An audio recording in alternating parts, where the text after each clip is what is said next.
Good morning everyone. आज हम discuss करेंगे मकर संक्रांति के बारे में। देखो रिसेंटली डिफरेंट एरियाज़ में बहुत सारे हार्वेस्ट फेस्टिवल सेलिब्रेट किए जा रहे हैं। तो ये हार्वेस्ट फेस्टिवल का इमरजेंस कैसे हुआ, कैसे अर्थ हमारी रोटेट करती है, तो मकर संक्रांति की बहुत ज़्यादा इम्पोर्टेंस बढ़ जाती है। सॉल्स्टाइस क्या होता है, ये सब चीज़ें देखेंगे। इक्विनॉक्स क्या होता है, किस तरह से ये इफ़ेक्ट डालता है हमारे हार्वेस्ट फेस्टिवल में। ठीक है, other important article forest rights से रिलेटेड देखेंगे और केन बेतवा लिंक प्रोजेक्ट देखेंगे। बहुत इंपॉर्टेंट डिस्कशन होने वाला है। देखो फ्रंट पेज के कुछ आर्टिकल देख लेते हैं। मौजू ने डेडलाइन दे दी है इंडिया को कि 15 मार्च तक आप अपने सारे ट्रूप यहाँ से हटा लीजिए। मतलब मौजू जो मालदीव के प्राइम मिनिस्टर हैं, उनका कहना है कि जिस तरह से इंडिया की फोर्सेस हमारे यहाँ स्टेबल हैं, इससे हमारे डेमोक्रेटिक राइट का ब्रीच होता है। मगर इंडियन गवर्नमेंट कह रही है कि हमारे मालदीव से हमेशा फ्रेंडशिप ट्रीटी रही है, हम दोनों आपस में मिलकर अच्छे से इस चीज़ को निपटा लेंगे। ठीक है, तो ये मौजू जो वहाँ के प्राइम मिनिस्टर हैं, तो ये केस इमर्ज होकर आ रहा है। दूसरे अदर रीज़न क्या है, देखो चाइना का मालदीव पर डेट बहुत है। चाइना ने इतना ज़्यादा डेट की पॉलिसी मालदीव पर रखी है कि मालदीव को समझ में नहीं आ रहा है किस तरह से कर्ज निपटाएं। तो मालदीव पर चाइना का इनडायरेक्ट इन्फ्लुएंस देखने को मिल रहा है। इसे इनडायरेक्ट इन्फ्लुएंस बोलते हैं।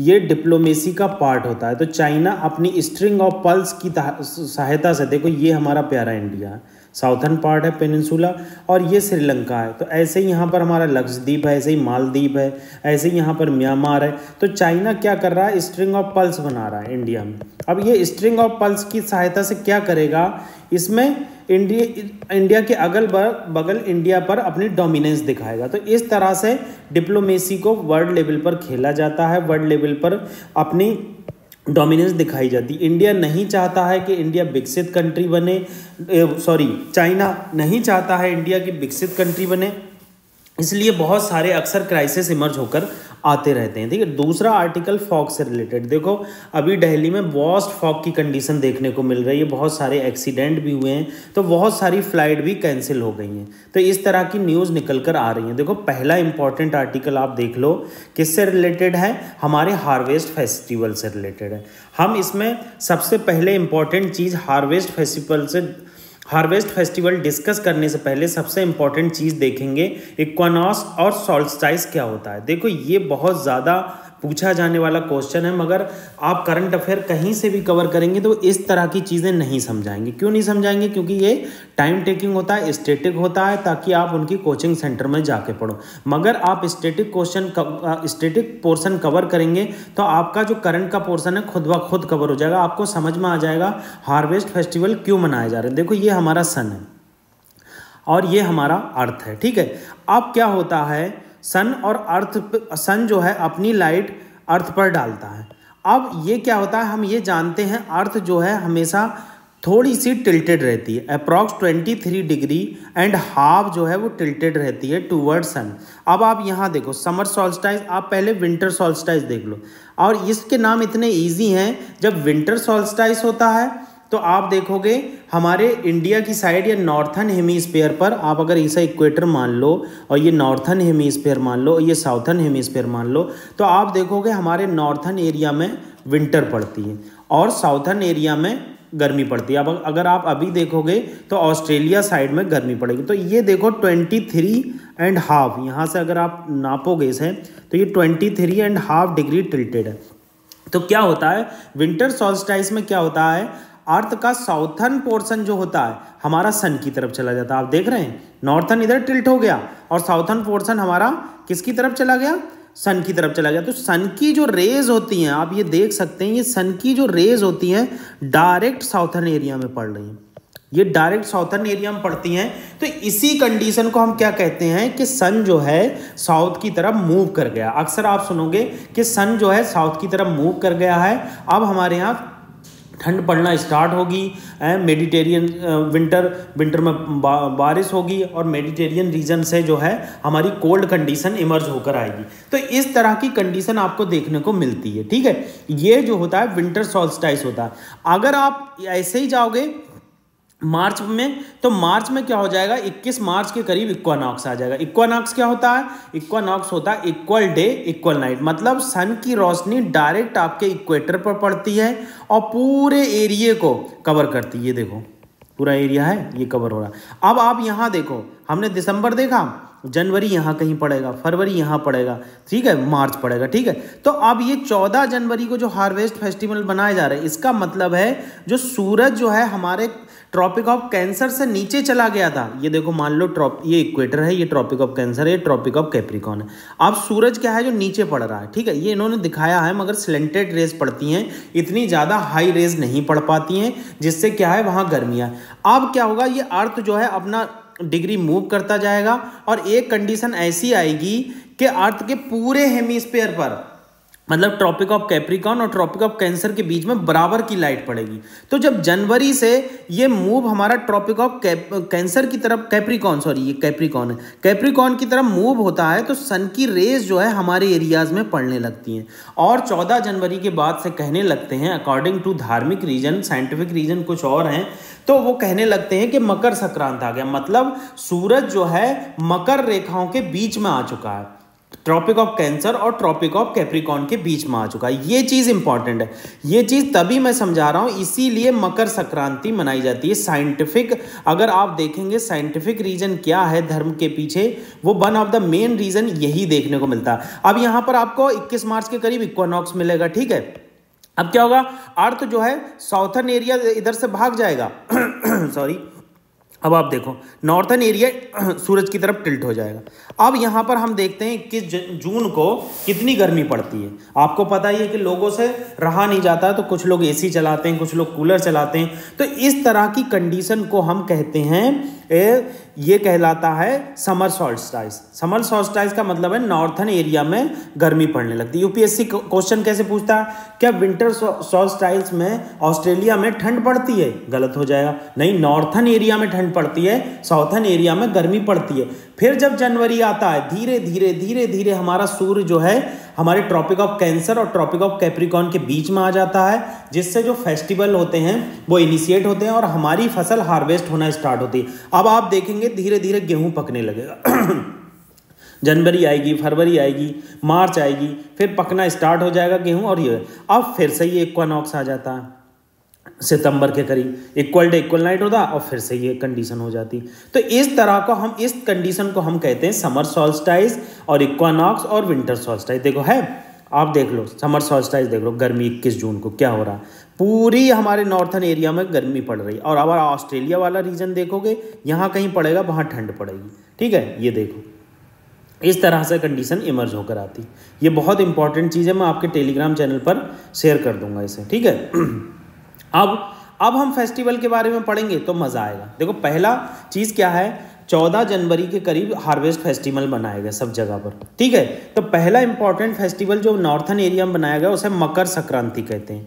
ये मेनली मकर संक्रांति जो है ये हरियाणा वाले रीजन, यूपी वाले रीजन, इसमें मनाया जाता है। देखो इन्होंने क्या लिखा है, अब आप ये देखो, donate the entry of sun into zodiac sign of Makara Capricorn as it travel on its celestial path. देखा मैंने कहा कैप्रिकॉर्न की तरफ को आती, कितना मतलब हमारा पूरा क्लियर हो गया, हमें कोई ज़रूरत नहीं है, ट्रॉपिक ऑफ कैप्रिकॉर्न है, इसकी तरफ सूरज आना स्टार्ट हो जाता है, धीरे धीरे इक्वानॉक्स की कंडीशन आती है, नॉर्थ में आता था, जून में गर्मी पड़ने लगती।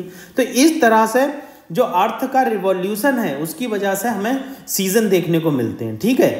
तो और डे एंड नाइट हमें रोटेशन की वजह से मिलते हैं। तो हमने ये चीज़ देख ली, ठीक है। अब ऑनसेट और समर पर मनाया जाता है, और 6 मंथ ऑस्पियस, मतलब इसके बाद हिंदू कैलेंडर के हिसाब से क्या कहना है, उत्तरायण स्टार्ट हो जाता है। उत्तरायण का मतलब आप समझ ही रहे हैं, सन जो है उत्तर की दिशा में आना स्टार्ट हो जाता है, नॉर्थवर्ड मूवमेंट हो जाता है सन का। और ये हमारे अच्छे दिन, मतलब बहुत 6 मंथ बहुत अच्छे हो जाते हैं, क्योंकि इसमें हार्वेस्ट फेस्टिवल स्टार्ट हो जाता है, फसलों का पकना स्टार्ट होता है, ठीक है। फर्स्ट टाइम उत्तरायण फेस्टिवल गुजरात में मनाया गया था, और इस दिन हमने इंटरनेशनल काइट फेस्टिवल मनाया था 1989 में, ठीक है। ये चीज़ याद रखना। अब लोहरी देख लो, लोहरी नॉर्थ इंडिया में हिंदू और सिख सेलिब्रेट करते हैं मेनली। सुकरात सेंट्रल इंडिया में होता है, भोगली में हूँ आसामी हिंदूज करते हैं, पोंगल तमिलनाडु में होता है, ठीक है। अब लोहड़ी देख लो, लोहड़ी में सिख और हिंदू के द्वारा किया जाता है, विंटर एंड होने का साइन है, सन जो है नॉर्थन हेमिस्फीयर पर आ जाता है। कितनी प्यारी चीज़ है। अब हमारा पूरा क्लियर हो गया, आप कुछ भी नहीं पढ़ोगे तब भी आप आंसर इसमें अच्छे से कर सकोगे, ठीक है। नाइट बिफोर मकर संक्रांति, पूजा परिक्रमा, मतलब इसमें क्या होता है, लोहड़ी में एक आग जला देते हैं इसे और बहुत सारे ग्रेन को डाला जाता है, लोग यहाँ पर डांस वगैरह करते हैं, इसको हम लोहड़ी कहते हैं, ठीक है। Farmer thank to supreme god, supreme god का शुक्रिया करते हैं फार्मर्स, कहते हैं अब हमारा harvest festival, harvest season start हो गया है और हमें इससे अच्छी फसलें देखने को मिलेंगी। पोंगल, आप बताइए, पोंगल मैंने बताया तमिलनाडु में होता है, ओवरफ्लो और बॉइलिंग ओवर, मतलब पोंगल का मतलब है कि राइस का जो बाउल है वो एकदम बॉइलिंग करने लगे और हमारे यहाँ राइस की अच्छी फसल हो, इसे थाई पोंगल कहते हैं। 4 डे ओकेजन पर मनाया जाता है, मंथ होता है तमिलनाडु के कैलेंडर के हिसाब से, तमिल कैलेंडर के साथ थाई मंथ, ठीक है। इसमें अलमाइटी की जेनरोसिटी और उसकी जो हमारे प्रति दया है उसको हम उसको शुक्र करते हैं और लैंड में जो हमें प्रॉस्पेरिटी दी है उसका भी शुक्रिया करते हैं। बिहू देख लो, बिहू एनुअल फेस्टिवल है, आसाम में मनाया जाता है, ये आसामी न्यू ईयर का बिगिनिंग होता है, इसे रोगाली बिहू और माघ बिहू कहते हैं, आप याद रखना। इसमें क्या होता है, लैंड को टिलिंग करना स्टार्ट होता है और बिहू को उतना ही पुराना बताया जाता है जितना रिवर ब्रह्मपुत्र का बनाया जाता है। मकरा विकालू कह लो, मकरा विलक्कू सबरीमाला में बनाया जाता है। सबरीमाला आप जानते हैं केरला में है, ये केरला में सेक्रेड ग्रुव है लॉर्ड अयप्पा का, वहाँ पर ये फेस्टिवल सेलिब्रेट किया जाता है। एनुअल 7 डे फेस्टिवल है, ठीक है। इसे मकर संक्रांति अपनी तरफ कहते हैं उसे, और केरला में मकरा विलक्कू कहते हैं, ठीक है। ये सब चीज़ें यहाँ बताई गई हैं। अब आप मैप देख लो, मैप में आप देखोगे तो पंजाब में लोहरी हो गया और आसाम में माघ बिहू और भोगली बिहू हो गया, मकर संक्रांति हो गया उड़ीसा वाले, तमिलनाडु में थाई पोंगल हो गया और मकरा विलक्कू हो गया केरला वाले रीजन में। इस तरह से हम याद रखें, गुजरात वाले रीजन में उत्तरायण हो गया। ये सब बेसिक चीज़ें मैंने इंपॉर्टेंट आपको बता दी, अब आपको कोई दिक्कत नहीं होगी। नेक्स्ट हमारा आर्टिकल केन बेतवा से रिलेटेड है। देखो यमुना रिवर पर, यमुना की 2 ट्रिब्यूटरी हैं, एक है बेतवा, आप यहाँ देख लो, ये बेतवा है जो मध्य प्रदेश से ओरिजिनेट होती है और ये केन है, ये भी मध्य प्रदेश से ओरिजिनेट होती है और यूपी में जाकर ये 2 डिस्ट्रिक्ट में मिलती हैं, ठीक है। ये जो हमारा बुंदेलखंड रीजन है वहाँ बहुत ज़्यादा ड्राउट रहता है, उस ड्राउट की कंडीशन को निपटने के लिए ये 2 रिवर को इंटरलिंक किया जा रहा है। अभी रिसेंटली क्या क्राइसिस इमर्ज होकर आया, डैम वगैरह सब बना दिए गए, मगर क्या हुआ, उसका सैंक्शन ही नहीं लिया गया। तो हम Ken Betwa river linkage project यूं ही शेयर कर रहे हैं कि आपसे, कि आप जाने कि केन और बेतवा रिवर लिंकेज प्रोजेक्ट किस तरह से हैं। देखो आप वेस्ट टू ईस्ट चलोगे तो बेतवा पहले आएगा, केन बाद में आएगा, ईस्ट टू वेस्ट चलोगे तो केन पहले आएगा, बेतवा बाद में आएगा, और केन रिवर पर ही पन्ना टाइगर रिजर्व है। और इसका क्रिटिसिज्म, इस लिंकेज प्रोजेक्ट का क्रिटिसिज्म का सबसे बड़ा रीजन क्या है कि पन्ना टाइगर रिजर्व का बहुत ज़्यादा एरिया इसमें सबमर्ज हो रहा है, ठीक है। अब हम इसे देख लेते हैं। देखो केन बेतवा दोनों रिवर हैं जो ओरिजिनेट होती हैं एमपी से होती हैं, ये ट्रिब्यूटरी हैं यमुना रिवर की, याद रखना आप। केन मीट करती है यमुना से बांडा डिस्ट्रिक्ट में यूपी में, और बेतवा हमीरपुर डिस्ट्रिक्ट में यूपी में मीट करती है। इसमें राजघाट, परिचा और माता लीला ये डैम्स हैं बेतवा रिवर पर। केन रिवर पास होती है पन्ना टाइगर रिजर्व से, मैंने आपको बता दिया। बैकग्राउंड क्या है, ये आइडिया इमर्ज हुआ था अगस्त 2005 में कि हम इसको, केन को और बेतवा को लिंक कर सकते हैं और जो बुंदेलखंड रीजन में ड्रॉट पड़ती है उससे निपटा जा सकता है। ये ट्रिपेटाइट मेमोरेंडम ऑफ अंडरस्टैंडिंग था सेंट्रल गवर्नमेंट के बीच, मध्य प्रदेश गवर्नमेंट और यूपी गवर्नमेंट के बीच। 2008 में क्या किया गया, इसको इम्प्लीमेंट करने के लिए प्राइम मिनिस्टर ने पैकेज प्रोवाइड किया, ड्रॉट प्रोन एरिया बुंदेलखंड, ठीक है। 2021 में मिनिस्ट्री ऑफ जल शक्ति ने इस पर इनिशिएटिव लेना स्टार्ट किए। Ken Betwa link project authority बनाई गई, ये स्पेशल पर्पस व्हीकल बनाया गया। देखो स्पेशल पर्पस व्हीकल क्या होते हैं, जो स्पेशल किसी चीज़ के लिए बनाए जाते हैं, इसमें प्राइवेट ऑर्गेनाइजेशन भी इन्वॉल्व होती हैं, ठीक है।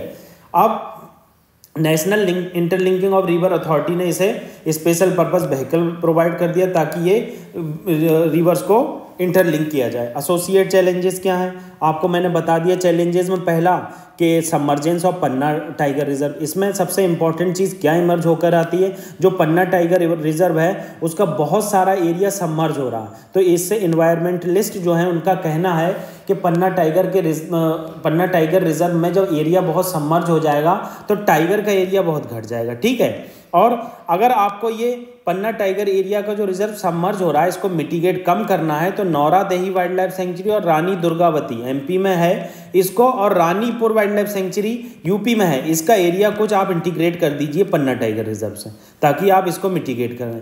क्लियरेंस चैलेंज तो पता ही है आपको, क्लियरेंस जल्दी मिल नहीं पाता, ये टेक्निकल चैलेंज है क्योंकि मिनिस्ट्री नहीं देती है, अगर मिनिस्ट्री देती है तो एनवायरमेंटलिस्ट प्रोटेस्ट करने लगते हैं। टेक्नो इकोनॉमिक चैलेंज है, पैसे का भी बहुत सारा चैलेंज है, तो इस तरह के हमें चीज़ें देखने को मिलती हैं।